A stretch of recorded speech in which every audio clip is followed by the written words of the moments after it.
बिस्मिल्लाहिर्रहमानिर्रहीम, अस्सलाम वालेकुम। डियर स्टूडेंट्स, उम्मीद है कि आप सब खैरियत से होंगे। My name is Adeel Mehboob, I am lecturer of computer science. आज की इस वीडियो में हम इंपॉर्टेंट प्राइवेसी एक्ट्स पढ़ने वाले हैं।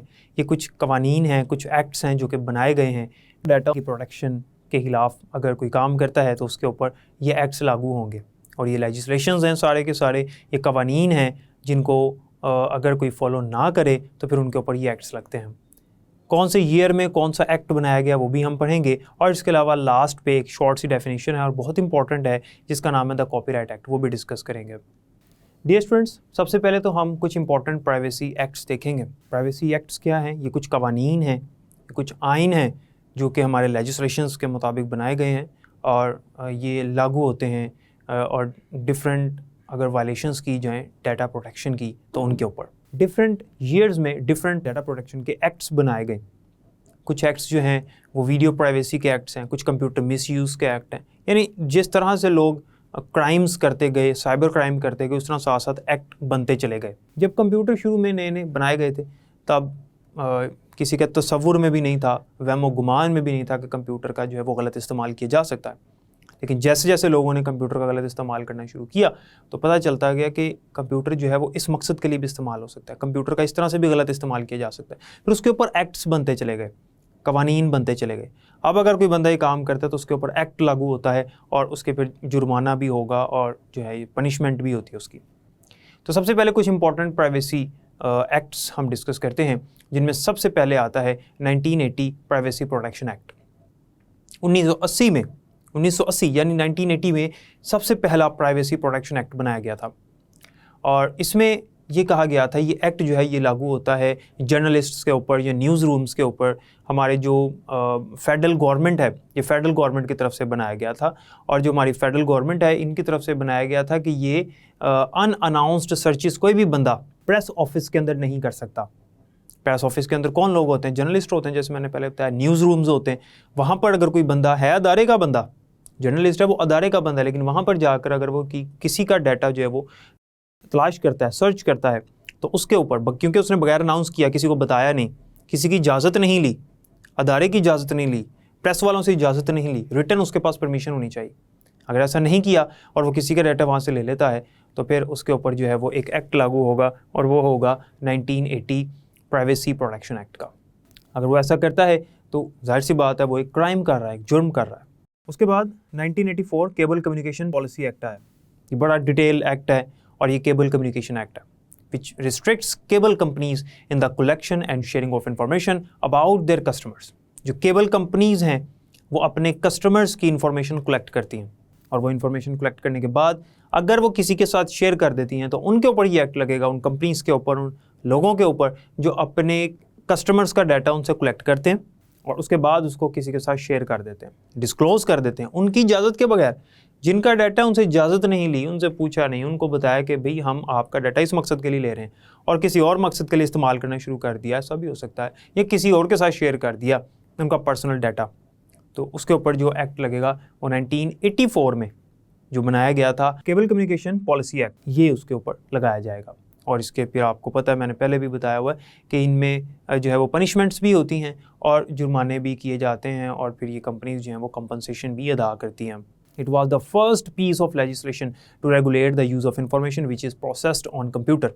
ये पहला लेजिस्लेशन था, ये पहला एक्ट था, पहला कानून लागू हुआ था उस डाटा के ऊपर, उस इंफॉर्मेशन के ऊपर, उस पर्सनल डाटा के ऊपर जो कंप्यूटर में मौजूद है।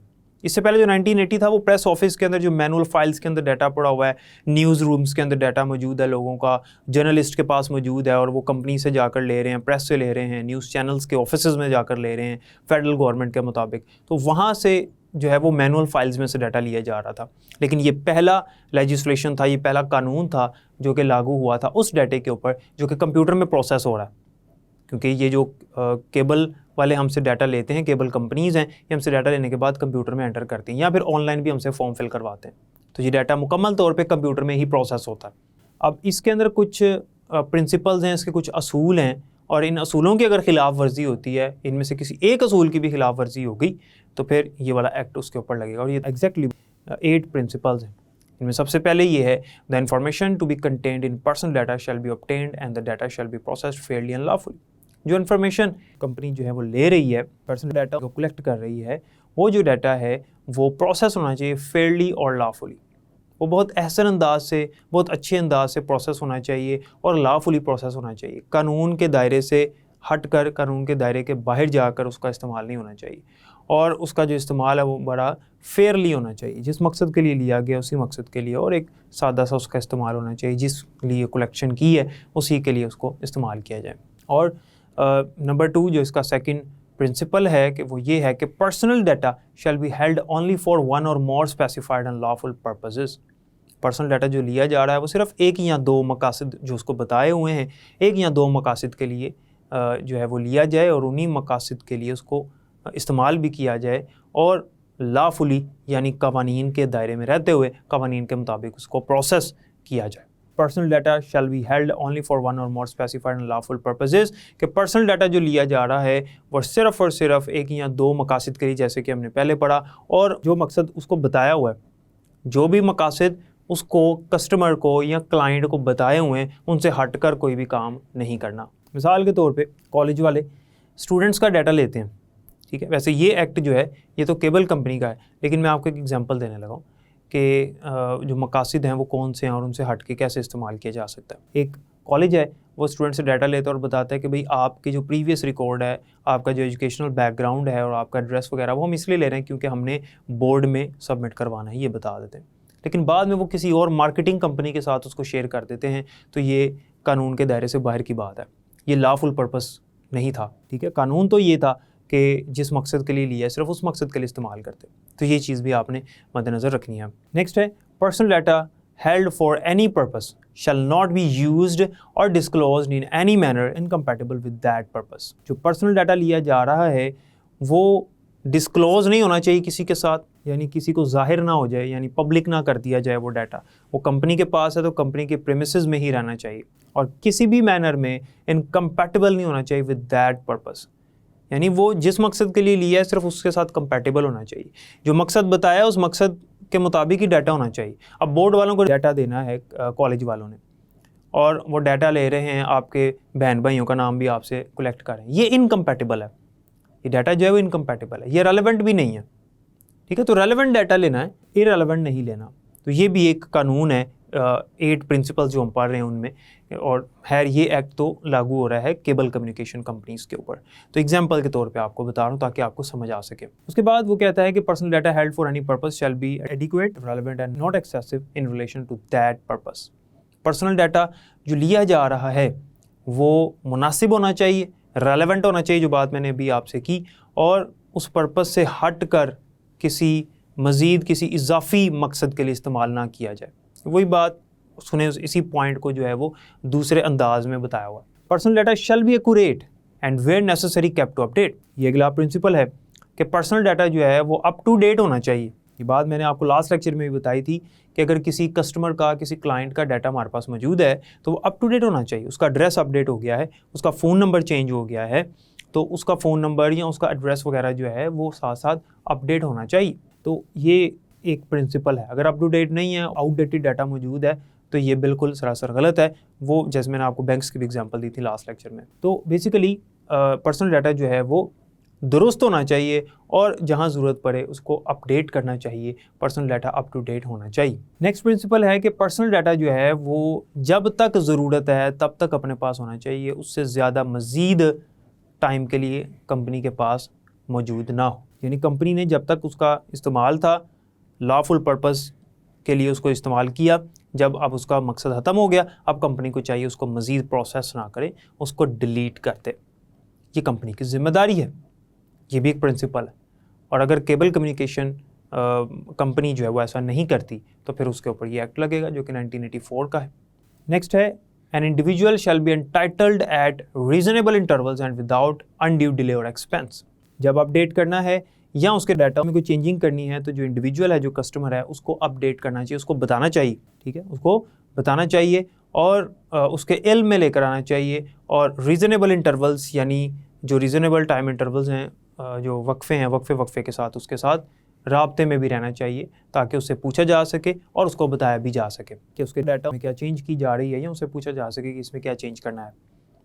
और लास्ट प्रिंसिपल ये है कि appropriate security measures shall be taken against unauthorised access to personal data, कि कंपनी की जिम्मेदारी है कि वो डाटे को हर तरह से सिक्योर करे, उसकी मुनासिब सिक्योरिटी का इंतज़ाम करे ताकि कोई अनऑथराइज्ड पर्सन उसे किसी इल्लीगल तरीके या इल्लीगल मकसद के लिए इस्तेमाल ना कर सके। तो ये हमारे पास जो प्रिंसिपल्स हैं इनको फॉलो करना ज़रूरी है केबल कम्युनिकेशन कंपनी की तरफ से। अगर ऐसा नहीं होता तो फिर जो ये एक्ट है जो मैंने अभी आपको पढ़ाया ये उसके ऊपर लागू होगा और इसमें जुर्माना और पनिशमेंट भी की जाएगी। नेक्स्ट जो हमारे पास एक्ट है that is 1987 computer security act. 1987 में उसके बाद फिर कंप्यूटर सिक्योरिटी का एक्ट बनाया गया। कंप्यूटर सिक्योरिटी एक्ट इसका नाम है, which makes action that affect the computer security files and telecommunication in legal.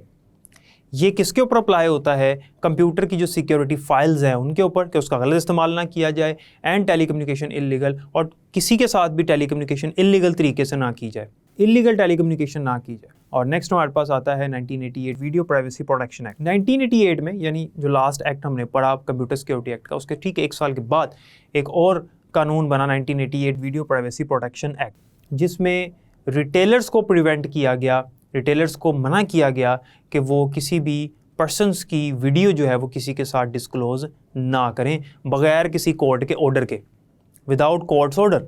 Court का जब तक ऑर्डर नहीं आता तो जो रिटेलर्स हैं वो किसी की वीडियो किसी के साथ शेयर ना करें। इसमें हमारे पास किसी की भी पर्सनल वीडियो किसी भी तरह की हो सकती है कि वो किसी के साथ उसको शेयर ना किया जाए, और ख़ास तौर पे जिसकी वीडियोस की इजाज़त के बगैर। तो ये एक्ट उसके ऊपर भी लगेगा 1988, क्योंकि ये प्राइवेट डाटा है, डाटा वीडियो की फॉर्म में भी हो सकता है ना। तो किसी की पर्सनल वीडियो, इसके अंदर पर्सनल वीडियो मैं आपको एग्जांपल दे देता हूँ कि एक कंपनी है और कंपनी एक मीटिंग करती है, और उस मीटिंग में वो जो है वो अपने जो नेक्स्ट फ्यूचर प्लान्स हैं वो डिस्कस करते हैं, जो उनके ट्रेड सीक्रेट्स हैं वो डिस्कस करते हैं।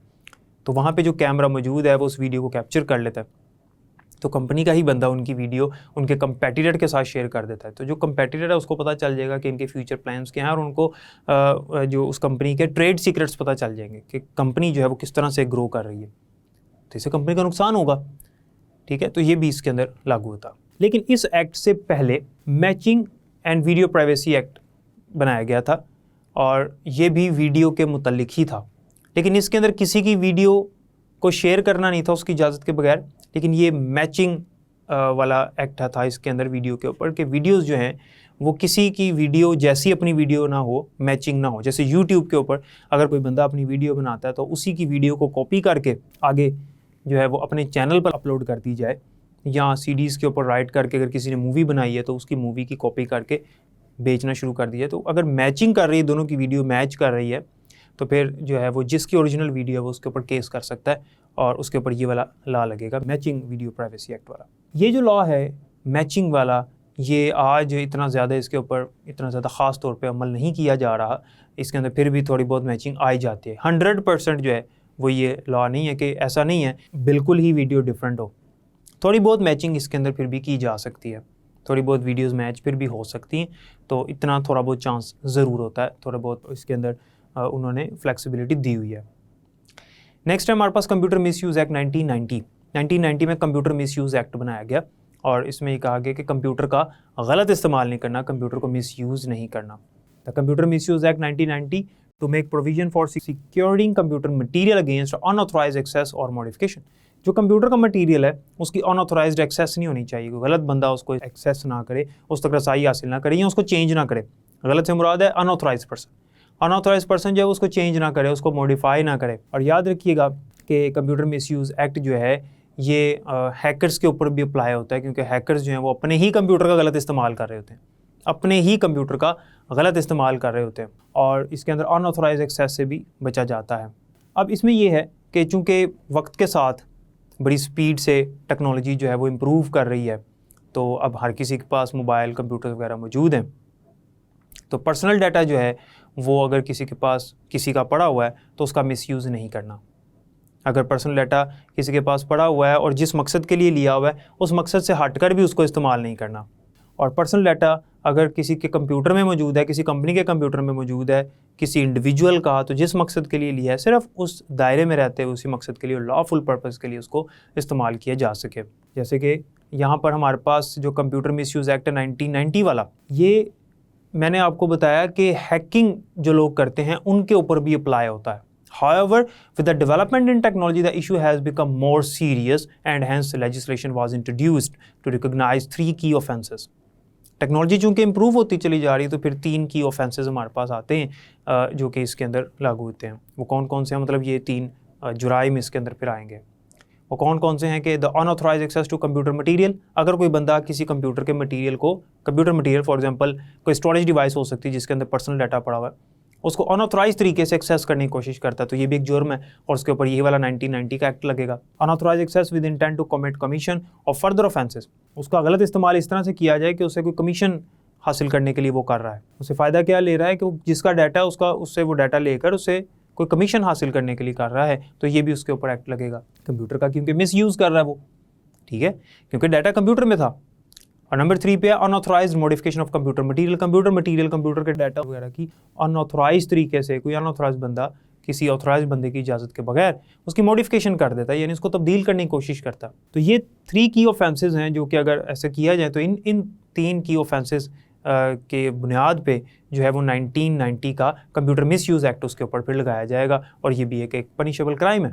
नेक्स्ट हमारे पास 1998 का डाटा प्रोटेक्शन एक्ट आता है और इसको बाकायदा इन्फोर्स किया गया प्रॉपरली 1999 में, और इसमें ये जो लॉ है ये कवर करता है how information about living identifiable person is used. जो बंदा इस दुनिया में रह रहा है उसकी जो आइडेंटिफिकेशन है, उसकी जो इन्फॉर्मेशन है, उसका गलत इस्तेमाल ना किया जाए। और ये ऐसा यूनिवर्सल लॉ है जो कि हर तरह के डाटा की जो खिलाफ वर्जी वायलेशन है, उसके डाटा प्रोटेक्शन की जो खिलाफ वर्जी है या डाटा प्राइवेसी की जो वायलेशंस हैं उसके ख़िलाफ़ लगाया जा सकता है। और ये जो है ये किसके ऊपर अप्लाई होता है, ये कंप्यूटराइज्ड जो पर्सनल डाटा है जो कंप्यूटर में मौजूद है उसके ऊपर भी अप्लाई होता है, और इसके अलावा जो personal data structure manual files में पड़ा हुआ उसके ऊपर भी अप्लाई हो जाता है। वो डाटा जो कंप्यूटर के अंदर मौजूद है अगर उसका गलत इस्तेमाल किया जाता है, उसकी प्रोटेक्शन जो है उसको तोड़ा जाता है या प्रोटेक्शन की नहीं जाती उसकी, उसके ऊपर भी अप्लाई होता है। जो मैनुअल फाइल्स पड़ी हुई हैं हमारे पास रजिस्टर्स खातों वगैरह में, उनके ऊपर भी ये अप्लाई हो जाता है। लास्ट एक छोटी सी डेफिनेशन है इस चैप्टर में हमारे पास, वो है the copyright act. Copyright act क्या है? जो principle law governing software piracy है इसको बनाया जाता है 1976 में, जिसे कॉपीराइट एक्ट क्या कहा गया। ये जो कानून बनाया गया ये लॉ गवर्निंग बॉडीज़ की तरफ से बनाया गया, और ये बनाया गया इसलिए कि अगर किसी कंपनी ने अपना सॉफ्टवेयर बनाया और वो सॉफ्टवेयर उस कंपनी की इंटेलेक्चुअल प्रॉपर्टी है, इंटेलेक्चुअल प्रॉपर्टी वो होती है जो कंपनी ने अपनी मेहनत से, अपनी एफर्ट से, बड़ा टाइम लगाकर, अपने ज़हन से, अपनी आइडिया से कोई चीज़ बनाई हो, वो उसकी इंटेलेक्चुअल प्रॉपर्टी होती है। या किसी एक बंदे ने बनाया हो, चाहे कोई भी ऐसी चीज़ जो एक बंदा बना रहा है और वो उसकी अपनी एफर्ट से उसने बनाई है, किसी से कॉपी नहीं की, कहीं से देखी नहीं, अपना रिसर्च वर्क है, उसका टाइम लगाया, मेहनत की, पैसा लगाया, ये उसकी इंटेलेक्चुअल प्रॉपर्टी है। तो यहाँ पर बात हो रही है सॉफ्टवेयर की। तो अगर कोई कंपनी सॉफ्टवेयर बनाती है और उसकी इंटेलेक्चुअल प्रॉपर्टी है तो उसके ऊपर फिर कॉपीराइट जो है वो ले लिया जाता है, यानी गवर्नमेंट से, गवर्निंग बॉडीज़ से उसका कॉपीराइट लॉ ले लिया जाता है, उसके ऊपर कॉपीराइट लगा लिया जाता है, यानी कंपनी जो है वो अपने सारे राइट्स रिजर्व कर लेती है कि अब कोई भी बंदा इसकी कॉपी नहीं कर सकता। तो ये 1976 में बना था, लेकिन इसमें कुछ अमेंडमेंट्स की गई, यानी इसके अंदर कुछ चेंजिंग्स की गई, और 1983 में बाकायदा इसको जो है वो लागू किया गया, और 1983 में इसके ऊपर अमेंडमेंट्स की गई थी। और अब जो है वो सॉफ्टवेयर पायरेसी क्या है? Making illegal copies of the software that is protected by copyright.